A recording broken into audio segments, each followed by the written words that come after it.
sudah hilang nih. Langsung saja, saya tertarik tadi ada sebenarnya saya support terhadap SKJ yang sudah sempat namanya muncul dalam hal penyemarataan harga dengan pemerintah. Tetapi ada perubahan, mudah-mudahan ini bisa dikembalikan nantinya. Satu saya ingin tanyakan, ada isu dari beliau tadi bahwa ada 2 kontrak kalau tidak salah, 2 kontrak dengan pihak pembeli, ada jangka panjang menurut beliau, ada jangka temporer. Nah, kalau SKJ tadi sistem kontraknya bagaimana, sistem penjualan itu saja. Yang kedua, kepada Gapki, saya masih sebagai induk dari PKS yang ada 12. Nah, ini ironis sekali, hanya ada 3 dari 12 perusahaan yang bisa menyemarakan harga dengan harga pemerintah. Nah, ini apa langkah Gapki? Tadi banyak cerita hanya teori, mungkin dan lain sebagainya. Ini kita butuh langkah real hari ini. Bukan program apa dan lain sebagainya dan kalimat-kalimat mungkin lagi. Saudara harus bergerak. Istilah ketua sudah diinjakkan sepatunya ini PKS yang ada. Itulah tugas kita.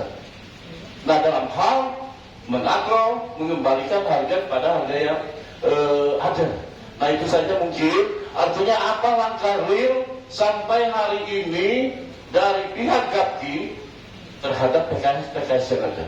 Pasti kewajiban kita, kewajiban Gapki adalah mengayomi dan sebagaimana lahirnya Gapki tentunya mengamankan kebijakan yang ada, kebijakan pemerintah yang ada khususnya di bidang persawahan.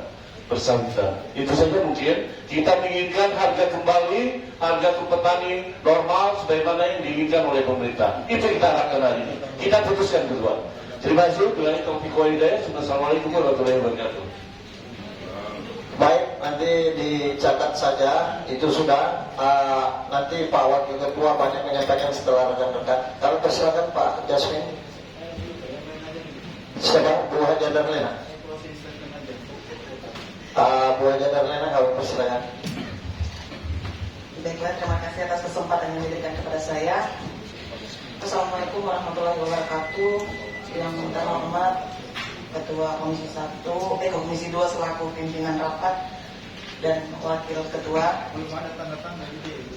Yang terhormat rekan-rekan Komisi 2 serta yang saya hormati dan saya banggakan Ibu Kadis dan Bapak-bapak, Ibu selaku PKS Kabupaten Berau. Mungkin dari tadi kita sudah mendengarkan dengan seksama bahwasannya yang telah disampaikan oleh beberapa perusahaan itu pada intinya sama, menceritakan mengenai masalah-masalah perusahaan mereka yang apabila terdapat perbedaan harga itu mungkin basic-basicnya yang sudah ini. Mungkin dari saya membahasnya untuk rapat kita hari ini Pak Ketua agar tidak menjadi bias, yaitu rapat kita hari ini bagaimana solusinya untuk kita menyatukan persepsi yang bahwasannya kenapa bisa perusahaan yang lain mengikuti nilai harga, terus yang perusahaan lain yang tidak mengikuti nilai harga yang sesuai ditentukan oleh Disbon. Itu yang harus kita sepakati bahwasanya untuk rapat hiring kita ini, jadi ada yang kita berikan informasi kepada masyarakat, jangan setelah rapat dari sini hasilnya kosong lagi, tidak ada lagi harapan untuk masyarakat. Bahwasanya kita dari Komisi 2 sangat mendukung sekali. Kami di sini juga sebagai anggota dewan, sebagai masyarakat juga.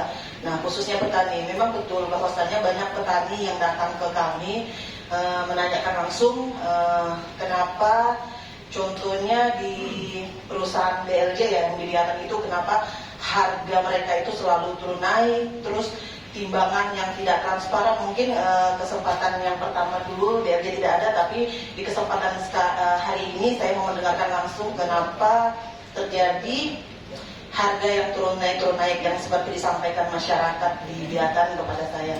Mungkin itu saja dari saya Pak Ketua. Sekian dan terima kasih. Assalamualaikum warahmatullahi wabarakatuh. Waalaikumsalam warahmatullahi wabarakatuh. Nanti Apa minta langsung mau dialog atau langsung nanti ditanggapi atau bagaimana? Ibu aja. Rekan-rekan, kita persilakan yang lain dulu ya. Kami Pak Jasmin silakan dulu.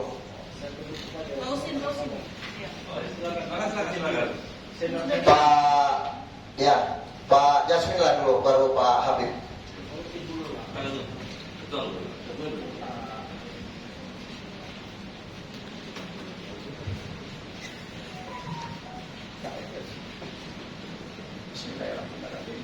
Assalamualaikum warahmatullahi wabarakatuh. Selamat siang dan salam sejahtera untuk kita semua.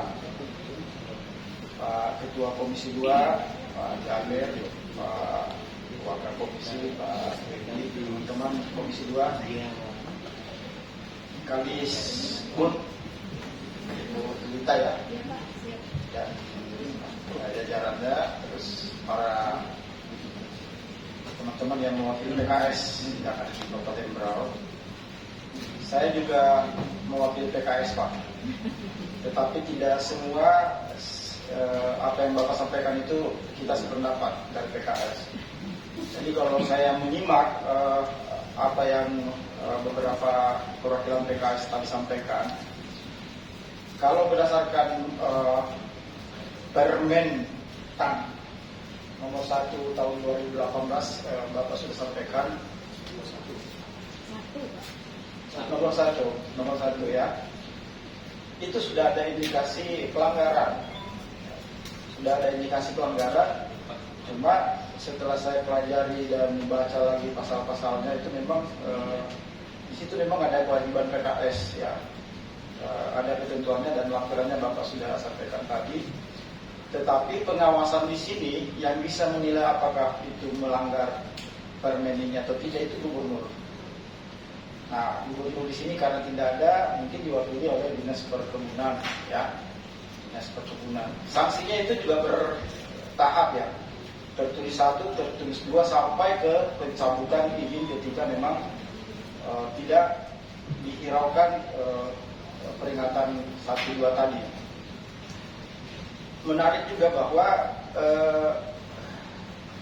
perusahaan kelapa sawit ini kan namanya perusahaan memang sejatinya itu mencari untung, dan dia tidak jarang perusahaan itu memikirkan bagaimana orang lain, dalam hal ini masyarakat, apakah mau rugi atau untung. Yang penting perusahaannya untung, itu sejatinya perusahaan, dan itulah yang terjadi ya di para PKS ini kan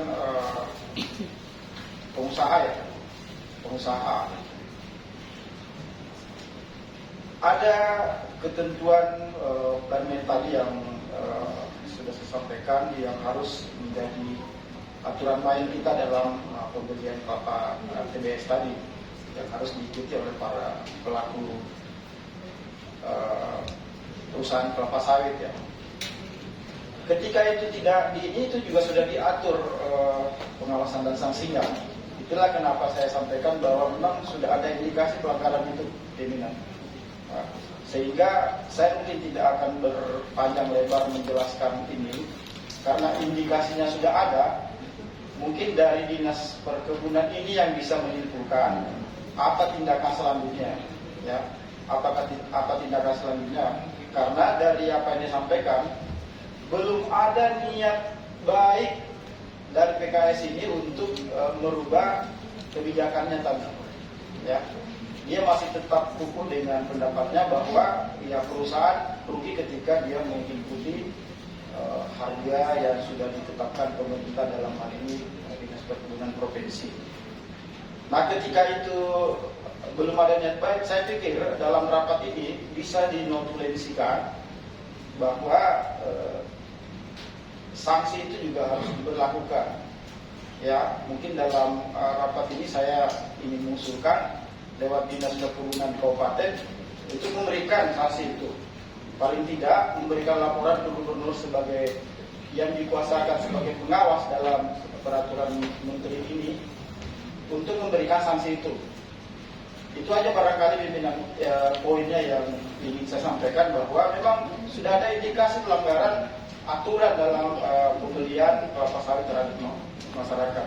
Satu hal barangkali yang ingin saya sampaikan dalam kesempatan ini, PKS itu cobalah berpikir bagaimana juga membuat sejahtera masyarakat yang ada di Kabupaten Berau. Ya. Kenapa? Karena lahan yang ditanami kelapa sawit itu adalah sejatinya milik negara yang dipinjamkan kepada perusahaan Anda. Dan itu diatur bahwa tanah, air, dan segala yang terkandung di dalamnya itu dikuasai oleh negara dan dipergunakan semaksimal mungkin untuk kesejahteraan masyarakat. Itu undang-undang Pak Ketua. Sehingga sebenarnya sudah ada aturannya, tinggal kita mau mengikuti aturan itu atau tidak, ya, mengikuti atau tidak. Kalau misalnya sanksi pertama yang ini, saya pikir layak untuk direkomendasikan pencabutan izin ketika memang tidak diperhatikan hal-hal yang memang merugikan masyarakat. Itu poin saya barangkali yang saya sampaikan pada kesempatan ini. Demikian Pak Ketua atas kesempatan yang diberikan kepada saya. Assalamualaikum warahmatullahi wabarakatuh. Waalaikumsalam warahmatullahi wabarakatuh.